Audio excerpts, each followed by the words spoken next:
Namaskar, namaskar, namaskar. Welcome to the world of knowledge MRs. Today we are coming here to solve some questions of related human reproduction. आज हम बच्चों कुछ नए questions करेंगे थोड़े और, लेकिन अब मैं जो पहले वीडियो बनाई थी उसमें क्या थे, सारे मिसलेनियस थे, सभी चैप्टर के क्वेश्चन थे। लेकिन अब मैं स्टार्ट कर रही हूँ चैप्टर वाइज PYQ सीरीज। अगर आपको और क्वेश्चन चाहिए तो हमारे टेलीग्राम चैनल को ज्वाइन कर सकते हैं। वहाँ पे आपको आप देखोगे क्वेश्चनों के भंडार है, भंडार, चाहे कहाँ से भी कैसे भी क्वेश्चन कर लो, कोई भी ईयर वाइज लिखा होगा, आप सॉल्व करिए। अब बात करती हूँ मैं, आज जो PYQ डिस्कस करने वाले हैं वो चैप्टर हमारा रिप्रोडक्शन इन ऑर्गेनिज्म। ये वो क्वेश्चंस हैं जो आपने पढ़ रखे होंगे, अपनी खुद एस चंद की बुक में देखा होगा, NCERT में देखे होंगे। या ये टॉपिक इतने ज़्यादा स्ट्रेस करके मैं क्यों बता रही हूँ, क्योंकि ये क्वेश्चन ऐसे हैं जिनकी प्रोबेबिलिटी हमेशा ही रहती है, चाहे आए चाहे ना आए, मगर लगा रहता है मन में कि हाँ ये क्वेश्चन जरूर आएंगे। तो आज हम वही क्वेश्चंस में लेकर आई हूँ और हम सॉल्व करते हैं। अगर आपको कोई भी डाउट होगा, कोई भी इन्हीं क्वेश्चंस में कोई भी डाउट हो या अदरवाइज कोई और डाउट हो कोई chapter related, you can ask me after the session. Okay, video के बाद में पूछना है, अभी कोई कमेंट नहीं करेगा ये चैप्टर वो चैप्टर, अभी जो चल रहा है उसको फोकस करते हैं। चलो पहला क्वेश्चन हम देखते हैं, अपने अचीवमेंट्स को रियल करते हुए उनकी तरफ बढ़ते हुए। तो देखो, what are the testes located? Sorry, where are the testes located in the human males? पहले तो नहीं पढ़ते हैं, उसके बाद बोला है why। यानी कि एक क्वेश्चन में दो क्वेश्चन हो गए और तीसरा क्वेश्चन ये पूछा state to position of the testis.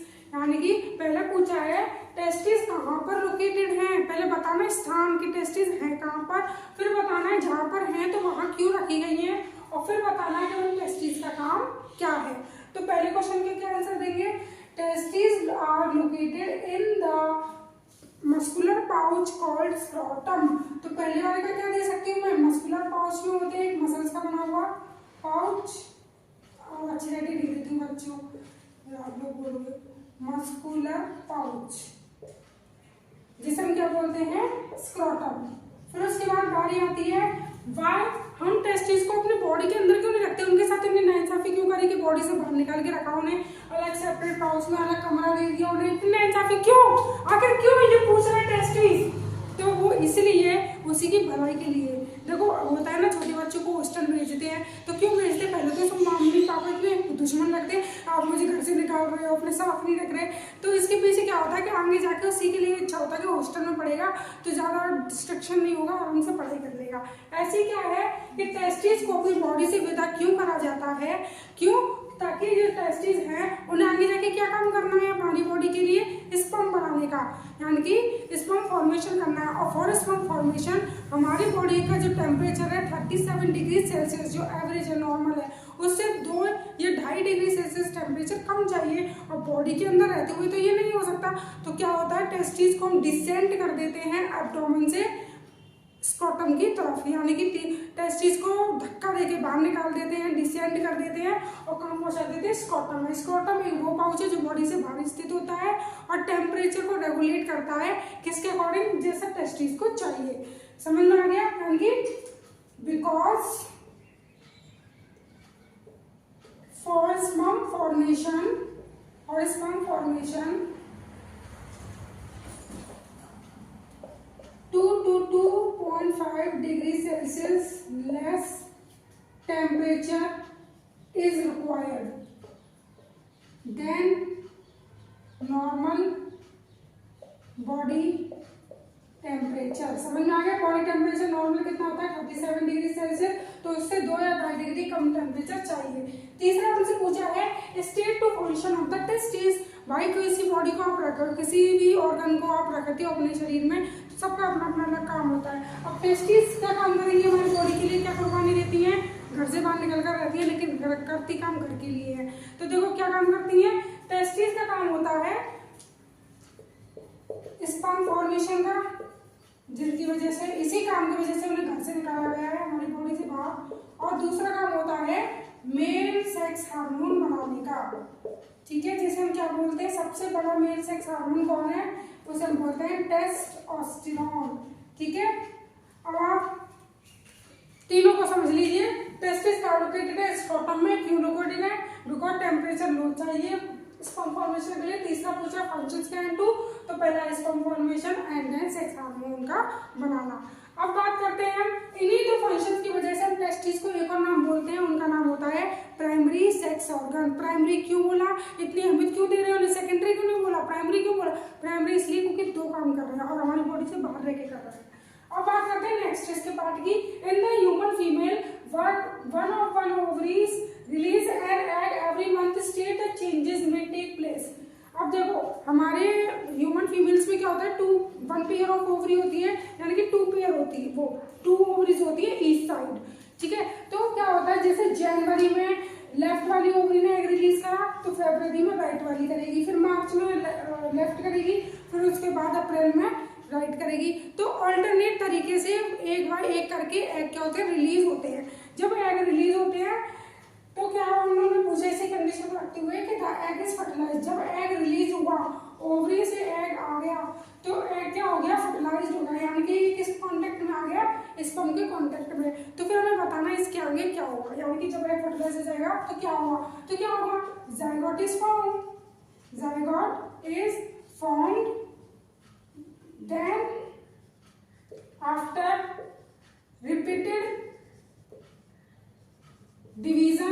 repeated cell division, it converts into embryo। समझ में आ गया? तो क्या हो जाएगा, एग फर्टिलाइज हो जाएगा तो जायगोट फॉर्म होगा, और जायगोट में क्या होगा, जायगोट के यूनिसेलुलर एक छोटा सा बिंदु के टाइप में, फिर उसमें रिपीटेड सेल डिवीजन होंगे, नंबर ऑफ सेल बढ़ता जाएगा और एक बॉल ऑफ सेल बन जाएगा, मास ऑफ सेल, जिसे हम बोलेंगे एम्ब्रियो, ठीक है। एम्ब्रियो, फिर एम्ब्रियो से फीटस बनेगा। फिर नेक्स्ट पार्ट है the egg is not fertilise. जब एग फर्टिलाइज ही नहीं हुआ, एग तो आया लेकिन उसे स्पर्म नहीं मिला, तो क्या होगा, क्या होता है, जिसके चलते एक प्रोसेस और नया बन गया जिसे बोलते हैं मेंस्ट्रुअल साइकिल। तो मेंस्ट्रुएशन का प्रोसेस को प्रोसीड ही कौन करता है, जब एग फर्टिलाइज्ड नहीं होता, यानी कि देन एग डिसइंटीग्रेट या डिजेनरेट मतलब मर जाएगा, इंतजार करेगा एक दिन, उसके अगले दिन मर जाएगा, एक दिन एग जिंदा रहता है फीमेल बॉडी में, स्पर्म आया तो फर्टिलाइजेशन हो जाएगी, तो ये कंडीशन हो जाएगी। अगर नहीं हुआ तो उसके बाद की कंडीशन क्या है, then egg degenerate and comes out along with uterus lining in the form of blood। अब देखो then egg degenerate and comes out along with uterus lining। आपको पता है ना कि हमारी यूट्रस हर महीने ये कामना करके रखती है कि अब स्पर्म आएगा, मेरे घर में अर्जुन आएंगे और आएंगे मुझे फर्टिलाइज करेंगे।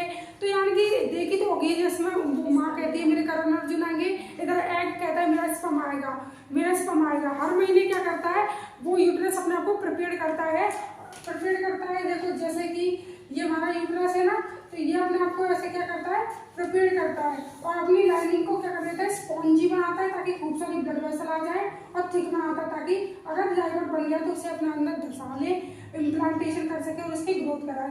हर महीने इसकी आस में रहता है कि आएगा स्पर्म आएगा, लेकिन जब नहीं आता इसकी आशा टूटती है तो किस फॉर्म में बहती है, ब्लड। जैसे हम लोग रोते हैं तो आंसू निकलते हैं, और यूट्रस रोता है तो वीपिंग ऑफ यूट्रस क्या कहलाता है, मेंस्ट्रुएशन या पीरियड्स कॉमनली, ठीक है। तो ये किस वजह से होता है, जब एग फर्टिलाइज्ड नहीं होता। अगर आपको जानना है, वैसे 90% चांसेस यही होते हैं कि अगर मेंस्ट्रुएशन नहीं आ रहा तो प्रेगनेंसी हो चुकी है, या फिर कुछ ऐसे भी रहते हैं, कुछ रीजन 10% में कि या फिर आपको हार्मोनल बैलेंस है या कोई और दिक्कत है आपकी, ठीक है। तो चलो आगे और बढ़ते हैं, प्रोसीड करते हैं। इतना क्वेश्चन आपको समझ में आ गए, चलिए नोट करो। ना देखूं तो फेल हो जाता हूँ, इन्हीं क्वेश्चन से तो मैं बोर्ड में पास होता हूँ। चलो इन क्वेश्चंस को कर लो बेटा, ये पूरा आपका चैप्टर कवर हो जाएगा। ऐसे कुछ और क्वेश्चंस है, आज मुझे कहीं जाना है अपने जॉब के पर्पज से कहीं पर, तो इसीलिए आज थोड़ा छोटा वीडियो रहेगा, ठीक है। इसके आगे क्वेश्चंस मैं आपको करवा दूंगी।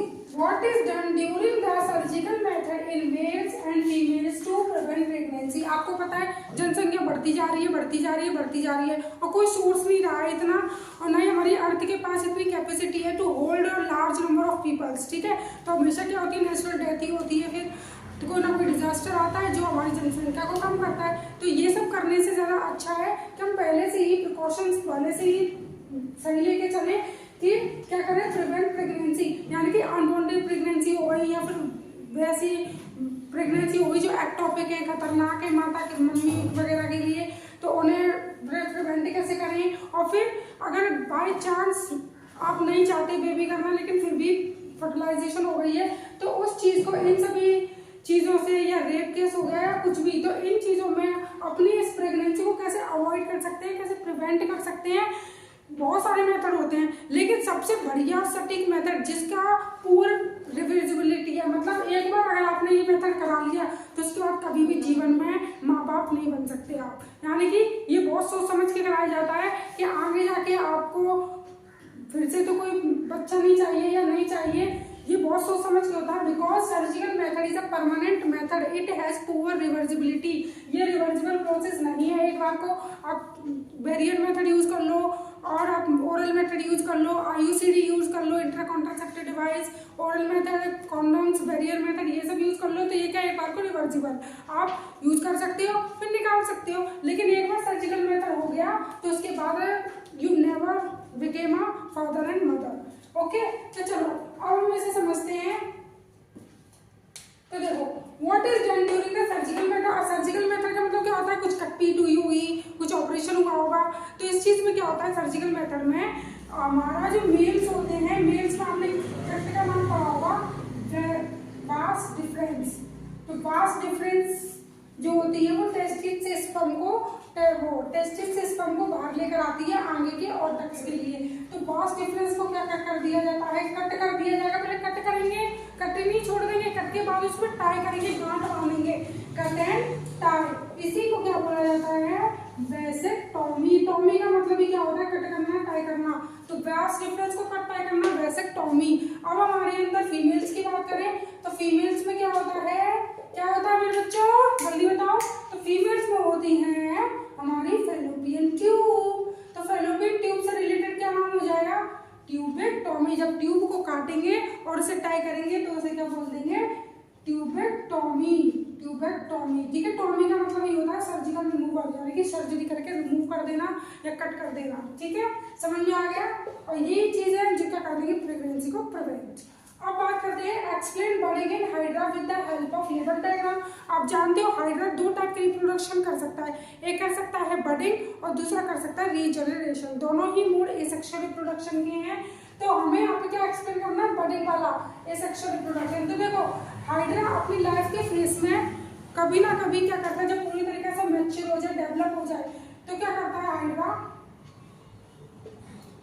का डायग्राम ऐसे करके ऐसे टेंटिकल्स दे रखे होंगे, ठीक है। तो समझ लो ये हाइड्रा बनाया है मैंने। तो हाइड्रा अपनी लाइफ के फेजेस में आगे जाके जब मैच्योर हो जाएगा तो रिपीटेड सेल डिवीजन से उसके बॉडी के एक साइड रिपीटेड सेल डिवीजन होगा, बार बार सेल रिपीट होकर डिवीजन करते जाएंगे और एक आउट ग्रोथ बना देंगे, सेल का गुच्छा, मास ऑफ सेल बन जाएगा, जिसे हम आगे जाके क्या बोल देंगे, बड बोल देंगे, ठीक है। धीरे धीरे ये सेल का मास क्या करेगा, ये क्या करेगा, ग्रो करेगा, इसमें भी छोटे छोटे टेंटिकल्स आने लग जाएंगे और बाद में जाके ये डीअटैच हो जाएगा और एक न्यू इंडिविजुअल हाइड्रा बन जाएगा। ये हो जाएगा हमारा बेबी हाइड्रा, ठीक है। तो ये बेबी हाइड्रा है जो आगे जाके ग्रो करेगा, बेबी हाइड्रा। तो समझ में आ गया, यहाँ पे क्या हो गया, डीअटैच हो गया, वो डीअटैच। तो मैच्योर हाइड्रा ने रिपीटेड सेल डिवीजन से पहले क्या बनाया, अपनी आउटग्रोथ बनाई, बड बोला जैसे हमने उसे स्मॉल आउटग्रोथ को, फिर धीरे धीरे वो जब बड कैपेबल हो गई इंडिपेंडेंट जीने के लिए तो उसे फिर डीअटैच कर दिया और बेबी हाइड्रा फॉर्म हो गया। अब बात करते हैं व्हाट हैपेंस व्हेन, क्या होगा यदि leaves of Bryophyllum fall on soil. जब ब्रायोफाइलम की लीफ क्या कर जाएगी, मिट्टी पर, सॉइल पर गिर जाएगी, नेचुरली गिरे या कैसे भी गिरे, हमें उससे क्या मतलब, बस बताना है कि ब्रायोफाइलम की लीफ अगर गिरेगी तो क्या होगा। मैंने आपको बताया था, सोचो जरा, सोचो ना जरा, तुम सोचो ना। तो देखो, जैसे मैंने एक लीफ बनाई है, तो ब्रायोफाइलम की लीफ पे क्या होती है, बर्ड्स। और बर्ड्स क्या होती है, बर्ड्स वो होती है जिनमें कुछ सेल्स होते हैं जो कैसे सेल है जिनमें कैपेबिलिटी है कि सेल डिवीजन करते जाएं और किसी भी सेल में कन्वर्ट हो सकते हैं, जैसे स्टेम सेल में, रूट के सेल में, यानी कि पूरे होल प्लांट के सेल में वो डिवाइड कर सकते हैं, यानी कि पैरेन्काइमा, कोलेन्काइमा, स्क्लेरेन्काइमा, तीनों प्रकार के सेल बनाएंगे, तीनों प्रकार के टिश्यू बनाएंगे और इनमें से क्या बन जाएगा हमारा क्या प्लांट पूरा। क्योंकि आपने देखा होगा कि जाइलम फ्लोएम भी बनते हैं तो उनमें जाइलम पैरेन्काइमा, जाइलम स्क्लेरेन्काइमा, तो यानी कि तीन ही टाइप के सेल हैं हमारे प्लांट के अंदर और एक होता है स्टेम सेल जो किसी भी सेल में हमारा क्या कर सकता है सेल डिवीजन करके किसी भी फॉर्म में कन्वर्ट हो सकता है किसी भी टाइप के सेल में। तो इन्हीं पार्ट्स में वो वाले सेल प्रेजेंट है जो सेल डिवीजन करेंगे, जब सॉइल पे गिरेंगे सॉइल के कांटेक्ट में आएंगे, न्यूट्रिएंट्स वाटर लेंगे और ये बढ़ क्या कर जाएंगे, फिर धीरे धीरे ब्रायोफाइलम ट्री में कन्वर्ट होंगे। तो समझ में आ गया ये क्या है, एक प्रकार का नेचुरल मेथड है किसका, वेजिटेटिव प्रोपोगेशन का, यानी कि प्लांट के रिप्रोडक्टिव पार्ट को यूज ना करके। रिप्रोडक्टिव पार्ट क्या होता है, जहाँ पे मेल और फीमेल आ जाए वो कहाँ पे होते हैं, पिस्टिल और स्टेमन, वो होते हैं फ्लावर में। तो फ्लावर का यूज करे बिना हमने एक प्लांट से दूसरा प्लांट बना दिया, क्योंकि फ्लावर से क्या बनता है, सीड बनेगा आगे जाके, उसका यूज करेंगे, लेकिन बिना सीड के, बिना फ्लावर के, रिप्रोडक्टिव बिना पार्ट के हमने वेजिटेटिव पार्ट से अगर किसी प्लांट को उगाया है तो इसे बोलते हैं वेजिटेटिव प्रोपोगेशन। फिर उसके बाद है sporangia of Rhizopus on maturation limited. आप जानते हो राइजोपस क्या है, एक फंजाई है और जो फंजाई होती है वो रिप्रोडक्शन करती है स्पोर से। स्पोर क्या है, एक यूनिट है, जैसे सेल एक यूनिट है, ऐसे इनकी स्पोर्स क्या है, एक यूनिट है, या आप गैमेट्स की तरह समझ लो कुछ भी।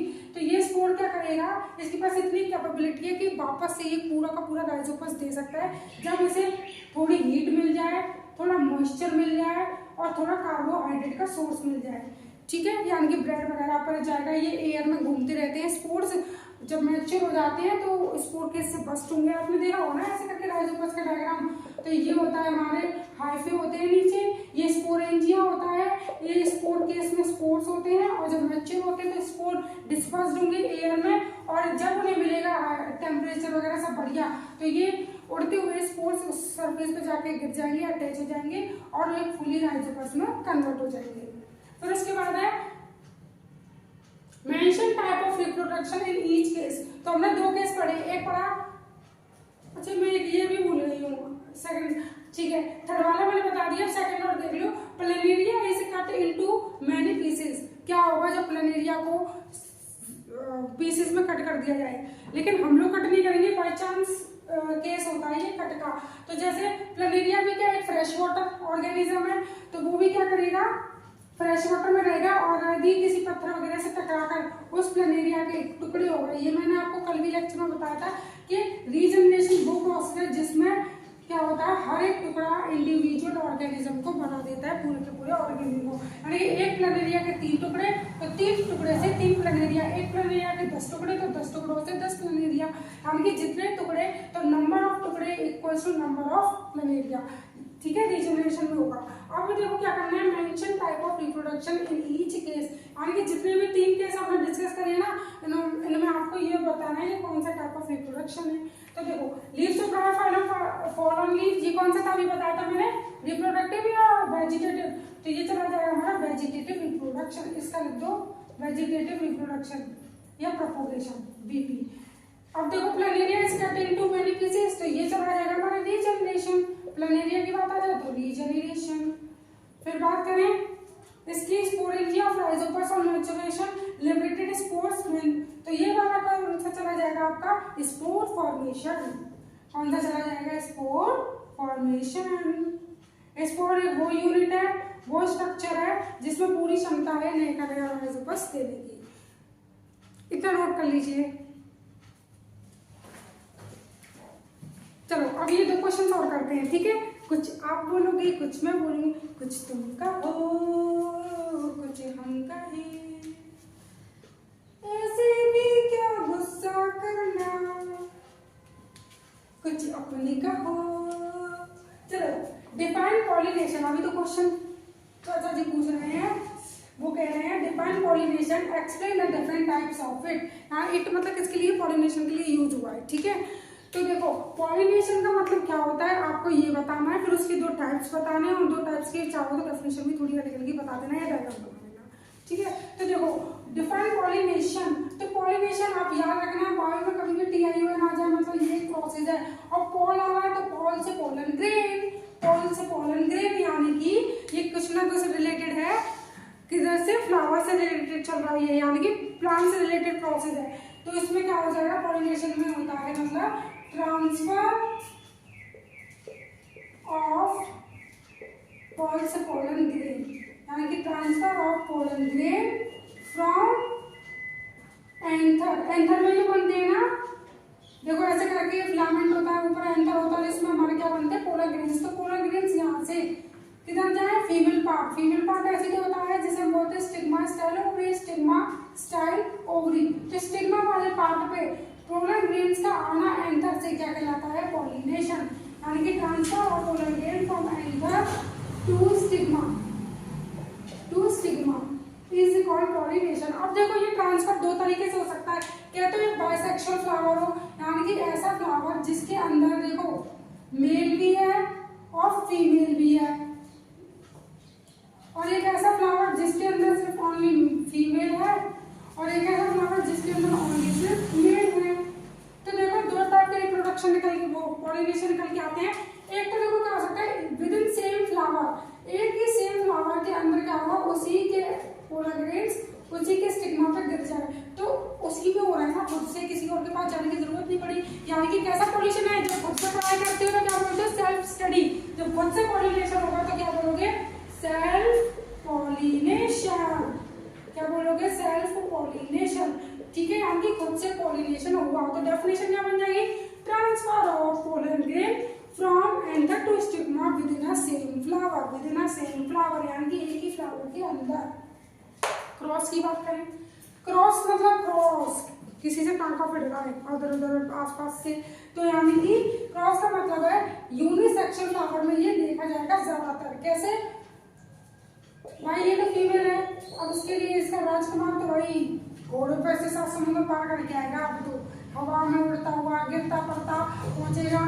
तो ये हमारे दूसरे प्लांट में लगा हुआ। अब प्लांट दूसरे का मतलब ये नहीं कि रोज का प्लांट है, पपाया का प्लांट है, प्लांट की स्पीशीज सेम होनी चाहिए, प्रजाति सेम, यानी कि जैसे ह्यूमन कैट ऐसी रोज पपाया पपाया, मैंगो मैंगो, यानी कि प्रजाति सेम हो, स्पीशीज सेम हो, ठीक है। प्लांट डिफरेंट हो सकता है लेकिन स्पीशीज सेम हो।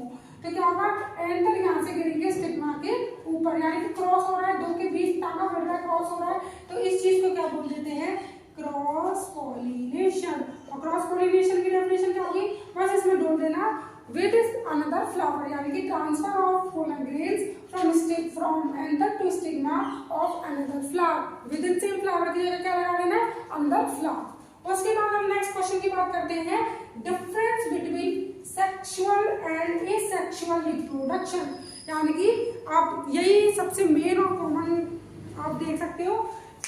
सबसे पहले जो भी टीचर होगा ना वो यही पूछेगा, what is reproduction, types of reproduction and difference between types of reproduction, यानी कि सेक्सुअल एसेक्सुअल में डिफरेंस। अगर आपको कोई भी कॉमन टीचर होता है, जैसे किसी ने भी क्लास में खड़े होकर पूछ लिया, या फिर कुछ भी, या हमारे जो स्टूडेंट से किसी ने भी पूछ लिया, तो क्या आपको यही बताना जो हम बताएंगे कि सेक्सुअल मतलब सेक्स, और एसेक्सुअल मतलब ए माने ए सेक्स मतलब सेक्स के बिना, यानी कि गैमेट के बिना। इधर एक मतलब होता है, ए का मतलब है absent of meeting of gamete. कोई भी बच्चा यूं नहीं बोलेगा, नहीं तो खबरदार पिट जाओगे, कोई यूं नहीं बोलेगा कि गैमेट का फॉर्मेशन नहीं होता। भाई ए सेक्शन में गैमेट बन भी सकते हैं, बस बात ये रहेगी कि मीटिंग नहीं होगी। सबसे इंपॉर्टेंट बात है ये सेक्सुअल रिप्रोडक्शन को अलग करने की, कि मीटिंग ऑफ गैमेट पॉसिबल नहीं होती। ए सेक्शन में गैमेट तो बन जाते हैं, भाई फंजाई गैमेट नहीं बनाती, कोई गैमेट नहीं बनाता, सब गैमेट बनाते हैं, सिर्फ बैक्टीरिया वगैरह को छोड़कर गैमेट भी बनते हैं, लेकिन वो रिप्रोडक्शन, गैमेट भी बनते हैं लेकिन वो रिप्रोडक्शन जिसमें मीटिंग ऑफ गैमेट ना हो वो कहलाएगा एसेक्सुअल रिप्रोडक्शन। और वो रिप्रोडक्शन जिसमें गैमेट बने भी और बनने के साथ साथ सबसे इंपॉर्टेंट स्टेप क्या है, उनका मीटिंग हो, मीटिंग यानी कि फर्टिलाइजेशन हो। एग और स्पर्म की मीटिंग होनी चाहिए भाई, जुदा जुदा नहीं रख रहे, जब बनाए हैं तो मिला दो ना, एक दूसरे के लिए तो बने हैं वो, तो क्या हमसे गले मिलेंगे वो, इसको मारेगा, अरे हमसे गले मिलना ऐसे थोड़ी ना। ओवा और स्पर्म सिर्फ एक दूसरे के लिए, तो ओवा प्लस स्पर्म इधर क्या बन जाएगा, जायगोट बनाएंगे ये, और इस प्रोसेस को क्या बोला जाता है, फर्टिलाइजेशन, यानी कि यहाँ पे मीटिंग होगी। फर्टिलाइजेशन यानी कि मीटिंग ऑफ गैमेट। देखो सपोज करो कोई एक जन है जिसने आज घर पे लड्डू बनाए, जैसे किसी ने चिमनू ने आज लड्डू बनाए, तो चिमनू के लड्डू सबने खाए तो सबको सेम ही टेस्ट लगा, कोई डिफरेंस ही नहीं आया। लेकिन उसी टाइम चिमनू के अलावा मुन्नू ने भी लड्डू बनाए, तो दो लड्डू तरीके के आ गए ना, और दोनों का टेस्ट भी होगा। यानी कि जहाँ पे दो लोग आ जाए, यानी कि एक से ज्यादा चीजें आ जाए, तो वहाँ पे क्या आ जाता है, डिफरेंस आना शुरू हो जाता है, वेरिएशन आना शुरू हो जाता है। और जहाँ पे सिर्फ एक ही की बात चल रही है, भाई एक ही रहता है, अब होता नहीं है कि कुछ बच्चे बोलते हैं जिनके 2-3 भाई बहन होते हैं, नहीं मम्मी तो सिर्फ बड़े वाले भैया से प्यार करती है, मुझसे प्यार नहीं करती, यानी कि प्यार में डिफरेंस आ गया। वैसे होता नहीं है माँ की तरफ से, लेकिन हमें ऐसा लगता है सिबलिंग्स को। तो ऐसे ही ज्यादा चीजें आ जाती है तो वहाँ क्या आ जाता है, वेरिएशन आ जाता है। तो चलो, तो यहाँ पे तो क्या है, सिर्फ एक ही ऑर्गेनिज्म से हमारा ही सेक्सुअल रिप्रोडक्शन होगा। अब वो ऑर्गेनिज्म अपना गैमेट बनाए तो भी क्या कर लेगा, दूसरा भी तो गैमेट चाहिए मीटिंग के लिए, और दूसरा आ नहीं सकता क्योंकि ये सेक्सुअल है। तो फिर यहाँ पे क्या आ जाएगा, नो वेरिएशन। यहाँ पे कोई वेरिएशन नहीं आएगा, जिसकी वजह से कोई वेरिएशन नहीं आएगा तो जो ऑफस्प्रिंग होगी, जो प्रोजेनी होगी, उसे हम क्या नाम देते हैं, क्लोन। क्लोन उस बच्चे को, उस प्रोजेनी को बोला जाता है जो डिट्टो कॉपी हो अपने मम्मी पापा की, यानी कि जिसका डीएनए भी सेम हो, यानी कि जेनेटिक लेवल पर भी, और फिजियोलॉजिकल यानी कि मोर्फोलॉजिकल, यानी कि बाहर से दिखने में भी सेम मम्मी पापा से, और अंदर सेल के अंदर झाँक के भी देखो ना, न्यूक्लियस के अंदर, तो डीएनए भी सेम मिलेगा। यानी कि एसेक्सुअल रिप्रोडक्शन वो रिप्रोडक्शन है जिसमें ओनली वन पेरेंट आता है, यानी कि सिंगल पेरेंट है, और सिंगल पेरेंट है, क्रिएशन है, और क्या फॉर्म करते हैं, क्लोन। अब बात करते हैं सेक्सुअल की, तो यहाँ पे मीटिंग होती है और दो लोग आ गए, तो यहाँ पे क्या होगा, high chances of variation, high chances of variation. यहाँ पे वेरिएशन आने के बहुत ज्यादा चांस होते हैं। और फिर उसके बाद बात करें तो यहाँ पे क्या होता है, clones does not form, clone does not form, clones form नहीं होते, क्योंकि क्लोन्स तो उन बच्चों को बोलते हैं जब दोनों तरीके से सेम हो, डीएनए लेवल पर भी सेम हो और मॉर्फोलॉजिकल लेवल पर भी सेम हो। मॉर्फोलॉजिकल मतलब बाहर से दिखने में, मैं लिख देती हूँ यहाँ पे मॉर्फो, MORPHO, मॉर्फोलॉजिकल, ठीक है। और यहाँ पे क्या होते हैं, two parents involve, two parents होते हैं, जैसे वहाँ पे क्या है, सिंगल पेरेंट। तो मैंने आपको सारे पॉइंट बता दिए, बस अच्छे से लिखना आना चाहिए आप लोगों को। मैंने बता दिया क्या क्या लिखना है, कैसे करना, बीच में लाइन खींच लो, और ऐसे बता दो फर्टिलाइजेशन अकर, यानी कि मीटिंग ऑफ ओवा होगा, यहाँ पर नहीं होगा, मीटिंग ऑफ ओवा नहीं बच्चे, मीटिंग ऑफ स्पर्म नहीं होगा। Okay, if you have any doubt, कोई भी डाउट हो आप हमसे पूछ सकते हैं बेधड़क बेझिझक, क्योंकि बच्चों यही एक तरीका है कमेंट सेक्शन का, मैं आपको पता लगा सकती हूँ कि कैसे बच्चे पढ़ते हैं, क्या कमेंट है, क्या डाउट्स है, या मेरा क्वेश्चन आपको हेल्पफुल कर रहे हैं या नहीं। So please comment me and take care, bye, thank you.